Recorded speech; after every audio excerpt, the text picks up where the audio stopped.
Episode की शुरुआत में दिखाया जाता है स्वांग रोते रोते अपने माता पिता से बोलती है कि मैं उस प्रिंस से शादी नहीं कर सकती, मैं उसे बिल्कुल पसंद नहीं करती। स्वयं की मॉम बोलते हैं कि darling, house of garden counselling के रिश्ते लंबे समय से उनके साथ अच्छे नहीं हैं। हमने अगर स्वयं की शादी उससे की तो उसकी जिंदगी बर्बाद हो जाएगी। उसके पिता बोलते हैं कि तुम बात की गहराई को समझो और बोलते हैं कि ये शादी खुद किंग ने अरेंज की है, मैं कैसे मना कर सकता हूँ। स्वयं रोते हुए बोलती है कि पापा, आपने वादा किया था कि मैं अपना पति खुद चुन सकती हूँ, और बोलती है कि मैं कभी उस प्रिंस से नहीं मिली, शादी करने से अच्छा है कि मैं मर ही जाऊँ। तभी उसकी मॉम उसके पास आती है और बोलती है कि स्वयं ऐसा मत बोलो और रोना बंद करो बेटा, तब तक मैं जिंदा हूँ तब तक मैं तुम्हें कुछ नहीं होने दूंगी। और वो अपने पति से बोलती है कि इसके अलावा कोई और उपाय नहीं है क्या? उसके पति बोलते हैं कि और कोई चारा नहीं दिख रहा है, इसे उससे शादी करनी ही पड़ेगी। अगर हमने शादी के लिए मना किया तो हमारा पूरा हाउस ऑफ गार्डन काउंसलिंग भगवान को प्यारा हो जाएगा। पापा बोलते हैं कि स्वयं अब तुम बड़ी हो गई हो, ये तुम्हें हमारे लिए करना ही होगा, फिर चाहे कुछ भी हो जाए। स्वयं अपने पापा का पैर पकड़कर बोलती है कि पापा प्लीज, मैं उस नल्ले से शादी नहीं कर सकती। रोते रोते बोलती है कि पापा, मैं तुम्हारी इकलौती बेटी हूँ, तुम मेरे साथ ऐसा नहीं कर सकते। अगर मैं यहाँ नहीं रही तो आपका ख्याल कौन रखेगा और आपको प्यार कौन करेगा? उसकी मॉम बोलती है कि ये हमारी इकलौती बेटी है। तभी उसके पिता बोलते हैं कि तुम स्प्लिट क्राउड माउंटेन वाली बेटी की बात कर रही हो, इसकी सजा हमारे पूरे खानदान को भुगतनी होगी।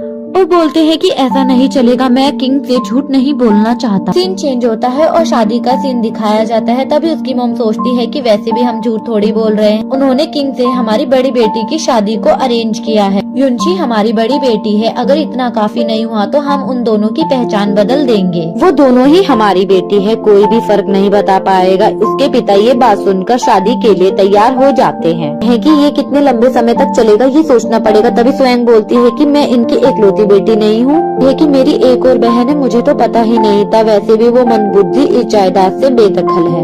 वो बोलती है कि वो मेरे किसी काम तो आई। तभी युनशी का सीन दिखाया जाता है, उसे गर्मी लगती है और वो अपना घुंघटे को हटा देती है। तभी दादी माँ बोलती है कि बेटा ऐसा नहीं करते, ये गलत है। युनशी बोलती है कि दादी माँ मुझे बाहर देखने तो दो। दादी बोलती है कि सच में माय लेडी, आपको बाहर क्या देखना है? युनशी बोलती है कि दादी माँ ये एक सीक्रेट है। युनशी और प्रिंस की शादी हो जाती है। युनशी कमरे में वेट कर रही होती है और बोलती है कि ये शादी करना कितना बड़ा सरदर्द है, और बोलती है कि पता नहीं झक मारने के लिए इतना इंतजार करवा रहा है। और बोलती है कि शाम हो गई है, मैंने अभी तक आराम नहीं किया है। तभी वो तेज आवाज में बोलती है कि मुझे कब तक ऐसे ही बैठा रहना पड़ेगा। तभी जो बाहर ड्यूटी दे रहे होते हैं वो बोलते हैं, माय लेडी प्लीज आप अपनी वाइफ की ड्यूटी में ज्यादा जल्दबाजी मत कीजिए। युनशी बोलती है कि इसका क्या मतलब होता है? तभी एक लड़की बोलती है कि सब्र करो, आपको पता चल जाएगा। पहरा दे रहे होते हैं, वो आपस में बातें करते हैं कि और औरतों के मुकाबले प्रिंस एक अच्छे तलवारबाज हैं और रात को तलवारबाजी में मास्टर करें। युनशी ये बातें सुन लेती है और बोलती है कि क्या बात कर रहे हैं, प्रिंस रात को भी तलवारबाजी करते हैं? जो बाहर पहरा दे रहे होते हैं वो बोलते हैं नहीं नहीं हाइनेस, वे अभी नहा रहे हैं। युनशी बोलती है तो उसने अपनी प्रैक्टिस खत्म कर ली है, और हंसी मजाक में बोलते हैं कि उनका निकनेम है रात का घोड़ा। तभी जो लड़की पहरा दे रही होती है वो उसकी मुक्का मारती है और बोलती है कि तुम अपनी जुबान संभाल कर बात करो, तुम्हें मरना है क्या? तभी युनशी को अचानक से याद आता है और वो बोलती है कि मैं शादी का ये वाला पार्ट कैसे भूल सकती, और बोलती है कि मैंने तो स्वांच की जगह शादी की है, मुझे सच में इसका सामना करना पड़ेगा। आता है और बोलता है कि मुर्गा तैयार है। बाहर के पहरेदार बोलते हैं हाँ मैंने मुर्गे को अच्छे से तैयार किया है। युनशी ये बातें सुनकर घबरा जाती है। पहरेदार पूछता है कि आपने क्या करने का सोचा है कि आज रात को हम शुरू में ही पहले ड्रैगन्स और मोती का खेल खेलेंगे। युनशी ये सुनकर छुपने की कोशिश करती है और वो एक टेबल के नीचे छुप जाती है। इसकी बातें सुनकर युनशी बोलती है कि साला हब्सी कहीं का, अगर उसने मुझे छुआ भी तो मैं उसे जिंदा गाड़ दूंगी। बोलता है कि आखिरकार मैं इस चिकन के साथ में एक स्वादिष्ट सूप बनाऊंगा। युनशी ये बात सुनकर टेबल के बाहर से झांकती है तो प्रिंस रूम के अंदर आ जाते। प्रिंस बोलते हैं कि मैं तुम्हें कुछ बताने के लिए आया हूँ। वो बोलता है कि अगर राजा का हुक्म ना होता तो मैं यहाँ पर पैर भी नहीं रखता। आउटेन साला हराम का पिल्ला, उसे क्या लगता है वो मुझे मजबूर कर सकेगा सिर्फ सपने। और बोलता है कि तुम एक प्यादे से ज्यादा और कुछ नहीं हो, ध्यान से सुनो, सिर्फ नैन क्वीन ही मेरी प्रिंसेस बनने के लायक। तुम्हें छुपना इतना ही पसंद है तो तुम छिपी रहो, सही है, मुझे भी तुम्हें देखने का कोई शौक नहीं है। और वहाँ से चला जाता है और बोलता है कि उसकी मेड को भेजो, वो इसकी मदद करेगी। और बोलता है कि उसे दूसरी जगह भेज दो। उसके पहरेदार लड़की के पास आते हैं और बोलते हैं कि आप चिंता मत करो माय लेडी। बोलते हैं कि हाइनेस जरूर उन्होंने आज पूरी बोतल पी ली होगी। युनशी बोलती है कि उसने क्या कहा? उसने मुझे सिर्फ एक प्यादा बताया है कि मैं बहुत ज्यादा खुश हूँ। खुशी में वो डांस करने लगती है और बोलती है कि मुझे अब घोचू राजा को खुश करने की जरूरत नहीं है और मुझे चिंता भी नहीं करनी। इस बात मॉम मैं बहुत ज्यादा खुश हूँ, अब मैं इस घटिया जगह को छोड़ सकती हूँ। ये सब देखकर पहरेदार बोलते हैं कि शायद ये बावली हो गई है इस सदमे से, और वो दोनों बोलते हैं कि हाइनेस हम अभी आते हैं, और वो वहाँ से चले जाते हैं। युनशी बोलती है कि मुझे लगा था कि मैं यहाँ पर बहुत ज्यादा बुरी तरीके से फंस जाऊंगी। मैंने कभी सोचा नहीं था कि मेरी इतनी खुली हुई किस्मत होगी कि मुझे इतना अच्छा मौका मिल जाएगा। जब तक मैं अपने ग्रैंड काउंसलिंग के घर में नहीं हूँ मैं तो मौज में हूँ। कि महल में जाते हुए बोलती है कि स्प्लिट क्लाउड माउंटेन जितनी ज्यादा अच्छी तो नहीं है, पर मैं इसे 10 पॉइंट तो दे ही सकती हूँ। युनशी को दूसरी जगह ले जाया जाता है। जब दरवाजे का ताला खुलता है और युनशी देखती है तो वो बोलती है कि उसकी माँ की ये साला प्रिंस कहीं का, और बोलती है कि यहाँ पे तो इतनी अच्छी अच्छी जगह है, मुझे यहाँ पर क्यों रहना पड़ रहा है, ये तो वहाँ पर कोई नहीं होता है। मेड भी बोलती है कि माय लेडी मैं चलती हूँ, बाय बाय। युनशी गुस्से में बोलती है कि घंटे का प्रिंस, मेरे जैसी अबला बेचारी लड़की को यहाँ वो अकेले छोड़ गया, साला गधा कुत्ता कमीना बेश। युनशी बोलती है कि मैं स्प्लिट क्लाउड माउंटेन में जंगलियों की तरह बड़ी हुई हूँ, मैं उसे दिखा दूंगी कि मैं कौन लड़की हूँ। देखो मैं इस जगह को एक झटके में कैसे साफ करती हूँ। वो एक टेबल को उठाने की कोशिश करती है पर उठा नहीं पाती और बोलती है कि हाय रामा, ये कैसे शर्मनाक तरीका, मैं ये अकेले नहीं कर पाऊंगी, मेरे पास अब कोई और चारा नहीं है, मुझे लगता है अपने सर्वेंट को बुलाना ही पड़ेगा। तभी वो अपने डब्बे से एक आत्मा को बुलाती है और वो बाहर आने के बाद बोलता है, अबे डायन, तूने मुझे इतने समय तक एक डब्बे में कैद कैसे करके रखा। युनशी बोलती है कि मैं तो भूल ही गई थी। आत्मा बोलती है कि तुम्हें तो शादी करने की इतनी तड़प थी कि इसीलिए तुम मुझे भूल गई। युनशी बोलती है कि अबे यार, तुम्हें तो पता ही है मैंने किस लिए शादी। युनशी आत्मा को पूरी बात बताती है और आत्मा बोलता है कि ऐसी बात है, मुझे तो लगा तुम शादी करके बहुत ज्यादा खुश होगी और मजे कर रही हो। जिस दिन से मैं तुम्हारे साथ आया हूँ उस दिन से तो मेरी जिंदगी भी नर्क हो गई है। मैंने सोचा नहीं था वो साला तुम्हारी इतनी ज्यादा बेइज्जती करा था, लगा नहीं था कि प्रिंस से शादी करने के बाद तुम्हारी जिंदगी इतनी बेकार हो जाएगी। युनशी आत्मा को कमरे की साफ सफाई करने के लिए बोलती है। आत्मा और युनशी मिलकर कमरे की साफ सफाई कर लेते हैं। वो बहुत ज्यादा थक जाते हैं और बोलते हैं कि ये प्रिंस तो एक नंबर का गधा है, इसकी वजह से हमें इतनी प्रॉब्लम सहनी पड़ी, अगली बार मैं उस गधे और घटिया प्रिंस की बैंड बजा दूंगी। आत्मा बोलती है कि हमें कुछ अच्छा आइडिया सोचना। युनशी बोलती है कि उसकी चिंता नहीं है, मुझे किस्मत वालों के साथ तो अच्छा ही होता है। युनशी बोलती है कि आज मैं पूरे दिन इतनी बिजी थी कि मैंने कुछ भी नहीं खाया। आत्मा बोलती है कि मैंने भी कुछ नहीं खाया, मुझे भी भूख लगी है। युनशी बोलती है कि बिना खाए तो नींद भी नहीं आएगी, अब हम क्या करें। युनशी बोलती है कि डिनर का टाइम हो रहा है। आत्मा बोलता है कि इतनी रात को खाना क्या मेरा बाप लाएगा। युनशी और आत्मा मिलकर किचन को ढूंढ लेती है। युनशी आगे निकल जाती है और आत्मा पीछे रह जाती है। युनशी बोलती है कि आवाज मत करो वरना हम पकड़े जाएंगे। वो पीछे मुड़ के देखती है तो वहाँ पर एक लड़का होता है। वो लड़का उससे पूछता है कि तुम कौन हो और यहाँ पर क्या कर रही हो। लड़की बोलती है कि तुम बताओ तुम कौन। का बोलता है कि मैं यहाँ का गार्ड हूँ और बोलता है कि तुम चोर हो, और उन दोनों के बीच में फाइट शुरू हो जाती है। युनशी बोलती है कि लगता है ये मार्शल आर्ट में बहुत अच्छा है। युनशी बोलती है कि मैं चोर नहीं हूँ और वो युनशी को पकड़ लेता है। युनशी आत्मा को बुलाती है और बोलती है कि कहाँ रह गया, जब इसकी जरूरत होती है तभी ये कमबख्त गायब हो जाता है। युनशी को अपने मास्टर की बात याद आती है और वो स्मोक करके वहाँ से भाग जाती है। अभी वहाँ पर पहरेदार आते हैं और बोलते हैं कि हाइनेस आपको क्या हुआ। राजकुमार बोलता है कि स्मोक की वजह से मैं कमजोर हो रहा हूँ। युनशी भागते भागते सोचती है कि मुझे किसी पर निर्भर नहीं होना है, मैं खुद से आत्मनिर्भर बनूंगी, मैं सब कुछ खुद ही करूंगी, मैं किस्मत पर भरोसा नहीं करती हूँ, मैं अपनी किस्मत को खुद लिखूंगी। और वो अपने रूम के पास पहुँच जाती है। बाहर बैठकर वो सोचती है कि अब मैं क्या करूँ, मुझे भूख भी लग रही है। तभी उसके ऊपर वहाँ का साइन बोर्ड उतरकर गिर जाता है। युनशी बोलती है कि मुझे बचाओ, कोई मेरी मदद करो, इसे हटा। एपिसोड 1 यहीं पर खत्म होता है। अगर आपको मेरी एक्सप्लेनेशन अच्छी लगती है तो वीडियो को लाइक और चैनल को सब्सक्राइब करना। Thank you. एपिसोड की शुरुआत में दिखाया जाता है युनशी मूशी से बात करती है कि मेरे युनशांग के प्रिंस से शादी हुई है, तब से मेरे साथ कुछ भी अच्छा नहीं हो रहा। पहले मुझे पवेलियन से बाहर निकाल दिया, फिर मुझे एक हसीना समझने की गलती कर दी। मुझे बोलता है खैर ये तुम्हारी ही गलती है, तुम्हें तो पहाड़ पे ही रहना चाहिए था। युनशी को गुस्सा आता है और मूशी को मुक्का मार के बोलती है कि तुम मुझसे बात मत, और बोलती है कि अगर तुम मेरी एक मदद करोगे तो मैं तुम्हें माफ करने के बारे में सोच सकती हूँ। मूशी बोलती है कि क्या मदद चाहिए। युनशी बोलती है कि मुझे उस झूले तक लेके जाओ और मुझे वहाँ पर झूला झूला। युनशी झूला झूलने लगती है और बोलती है कि इतना ऊपर काफी नहीं है, थोड़ा सा दम लगाओ, थोड़ा ऊपर लेके जाओ। मूशी बोलता है कि मुझ में इतनी ही ताकत है, मैं इतना ही दम लगा सकता हूँ। तभी वहाँ से एक राजकुमार जा रहे होते हैं जो बोलते हैं कि कौन बेशरम है जो महल की शांति को भंग कर रहा है, और वो वहाँ पर जाते हैं और युनशी को देखकर खुश हो जाते हैं। वो युनशी के पास आते हैं और पूछते हैं कि तुम कौन हो और इतने मजे से महल में झूला झूल रही हो।